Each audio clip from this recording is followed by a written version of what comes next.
বগুড়ার মহাস্থানগড় মোকামে সরবরাহ কমায় বেড়েছে সব ধরনের সবজির দাম। এই মুহূর্তে সেখানে আছেন রিপোর্টার আব্দুল আওয়াল, সরাসরি যাচ্ছে তার কাছে।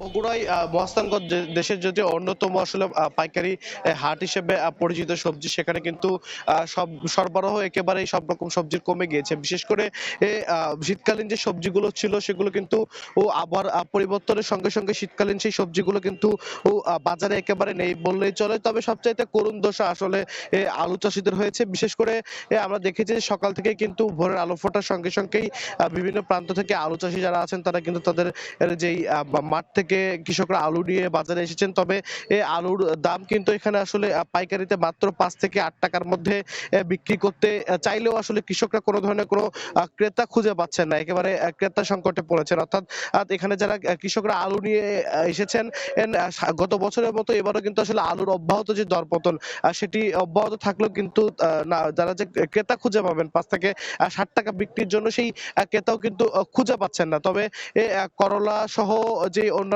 সবজিগুলো রয়েছে, বিশেষ করে সজিনা, এবং এগুলোর দাম কিন্তু আসলে কিছুটা ঊর্ধ্বমুখী রয়েছে। বিশেষ করে মরিচের যেই ঝাঁজ ছিল আসলে এই মাসব্যাপী, সেই ঝাঁজ কিন্তু আসলে কমে এসেছে এবং ৫০ থেকে ৬০ টাকা কেজিতে এখন কাঁচা মরিচ এখানে বিক্রি হচ্ছে। এবং মিষ্টি লাউ যেটি রয়েছে সেটি বিক্রি হচ্ছে আসলে ২০ থেকে ২৫ টাকা কেজিতে। এছাড়াও বাঁধাকপি, ফুলকপি যেগুলো আছে সেগুলো কিন্তু ১০ থেকে ১৫ টাকার মধ্যে, এবং বাঁধাকপি যদি আসলে সরবরাহ এসে থাকে সেক্ষেত্রে কিন্তু ১০ থেকে ১২ টাকা পিস হিসেবে এখানে বিক্রি হচ্ছে।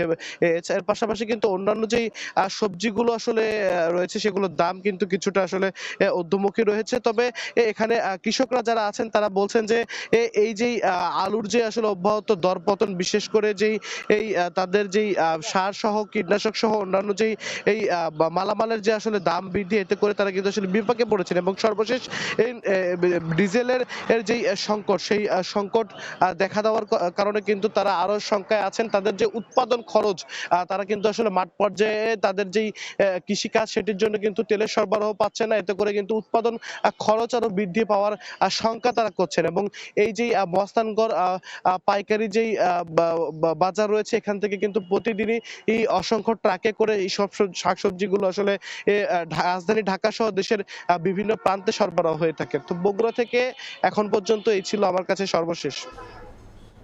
বগুড়া থেকে সরাসরি যুক্ত হয়েছিলেন সহকর্মী আব্দুল আওয়াল।